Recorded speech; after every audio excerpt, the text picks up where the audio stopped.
Subscribe ಆಗಿ ನನ್ನ ಚಾನಲ್ಗೆ. ಪಕ್ಕದಲ್ಲಿರೋ ಬೆಲ್ ಬಟನ್ ಇದೆಯಲ್ಲ, ಇದನ್ನು ಕೂಡ ಪ್ರೆಸ್ ಮಾಡಿ. ಹಾಯ್, ಹಲೋ, ನಮಸ್ತೆ, ಎಲ್ಲರಿಗೂ ಸ್ವಾಗತ ಮತ್ತೊಮ್ಮೆ ನಮ್ಮ ಚಾನಲ್ಗೆ. ನಾನಿವತ್ತು ಮಾವಿನಕಾಯಿ ಪಪ್ಪು ಹೇಗೆ ಮಾಡೋದು ತೋರಿಸ್ತಿದ್ದೀನಿ. ಇದಕ್ಕೆ ನಾನಿಲ್ಲಿ ಒಂದು ಅರ್ಧ ಕಪ್ನಷ್ಟು ತೊಗರಿಬೇಳೆನ ನೀರಲ್ಲಿ ನೆನೆಸಿಟ್ಟಿದ್ದೀನಿ. ಒಂದು ಟೊಮೆಟೊ ತೊಗೊಂಡಿದ್ದೀನಿ. ಹಾಗೆ ಒಂದು ಮೀಡಿಯಮ್ ಸೈಜು ಮಾವಿನಕಾಯಿನ ಸಿಪ್ಪೆ ತೆಗೆದು ಕಟ್ ಮಾಡಿ ಇಟ್ಟಿದ್ದೀನಿ. ಅರ್ಧ ಈರುಳ್ಳಿ ಮತ್ತು ಒಂದು 2 ಹಸಿಮೆಣಸಿನ್ಕಾಯಿ ತೊಗೊಂಡಿದ್ದೀನಿ. 1 ಟೀ ಸ್ಪೂನಷ್ಟು ಅಚ್ಕಾರದ ಪುಡಿ, 1 ಟೀ ಸ್ಪೂನಷ್ಟು ಅರಿಶಿನ ಪುಡಿ. ಇವಾಗ ಮಾಡೋದು ನೋಡೋಣ. ನಾನಿಲ್ಲಿ ಒಂದು ಕುಕ್ಕರ್ಗೆ ಈ ನೆನೆಸಿಟ್ಟಿರೋ ಬೇಳೆ ಹಾಕ್ಕೊಳ್ತಿದ್ದೀನಿ. ಹಾಗೆಯೇ 1 ಗ್ಲಾಸ್ನಷ್ಟು ನೀರು ಹಾಕ್ಕೊಳ್ತಿದ್ದೀನಿ. ಅರ್ಧ ಕಪ್ನಷ್ಟು ಬೇಳೆಗೆ 1 ಗ್ಲಾಸ್ನಷ್ಟು ನೀರು ಸಾಕಾಗತ್ತೆ.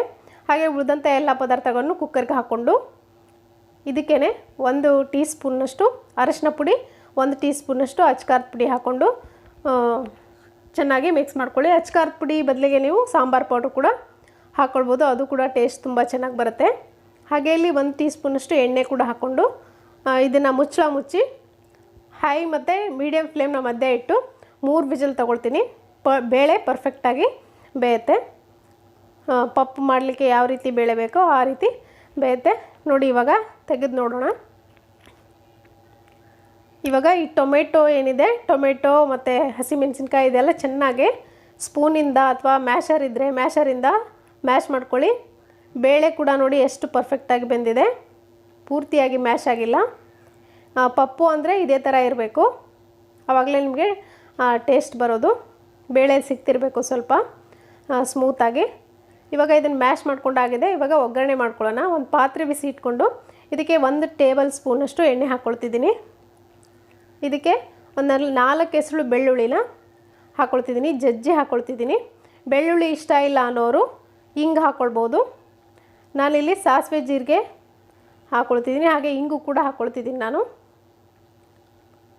ಸಾಸಿವೆ ಜೀರಿಗೆ ಚೆನ್ನಾಗಿ ಚಿಟ್ಕುಟ್ಟೋವರೆಗೂ ಫ್ರೈ ಮಾಡ್ಕೊಳ್ಳಿ. ಹಾಗೆ ಕೊನೆಯದಾಗಿ 2 ಒಣಮೆಣಸಿನ್ಕಾಯಿ ಮತ್ತು ಕರಿಬೇವಿನ ಸೊಪ್ಪು ಹಾಕ್ಕೊಂಡು ಲೋ ಫ್ಲೇಮ್ನಲ್ಲಿ ಮಾಡಿಕೊಂಡು ಚೆನ್ನಾಗಿ ಫ್ರೈ ಮಾಡ್ಕೊಳ್ಳಿ.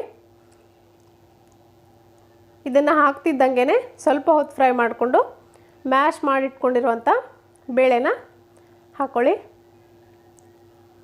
ಸೊ ಬೇಳೆ ಹಾಕ್ಕೊಂಡು ಮೀಡಿಯಮ್ ಫ್ಲೇಮ್ನಲ್ಲಿಟ್ಟು ಚೆನ್ನಾಗಿ ಕುದಿಯೋಕೆ ಬಿಡಿ.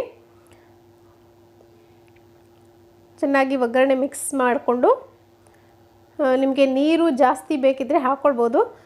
ಬಟ್ ಪಪ್ಪಿಗೆ ಇದು ನೀರು ಹಾಕ್ಕೊಳ್ಬಾರ್ದು. ಇದು ಪಪ್ಪು ಆಗಿರೋದ್ರಿಂದ ನಿಮಗೆ ಬೇಳೆ ಸಿಗ್ತಿರಬೇಕು, ಆವಾಗಲೇ ಗಟ್ಟಿಯಾಗಿ ಚೆನ್ನಾಗಿರುತ್ತೆ ಆ ಅನ್ನದ ಜೊತೆ. ಹಾಗೆ ರುಚಿಗೆ ತಕ್ಕಷ್ಟು ಉಪ್ಪು ಕೂಡ ಹಾಕ್ಕೊಳ್ತಿದ್ದೀನಿ. ನಾನಿಲ್ಲಿ ಬೆಲ್ಲ ಕೂಡ ಹಾಕ್ಕೊಂಡಿದ್ದೀನಿ, ಒಂದು ಅರ್ಧ ಸ್ಪೂನಷ್ಟು. ಅದು ವಿಡಿಯೋ ಸ್ಕಿಪ್ ಆಗಿದೆ. ನೀವು ಬೆಲ್ಲ ಹಾಕಲೇಬೇಕಿದ್ದಕ್ಕೆ ಕಂಪಲ್ಸರಿಯಾಗಿ.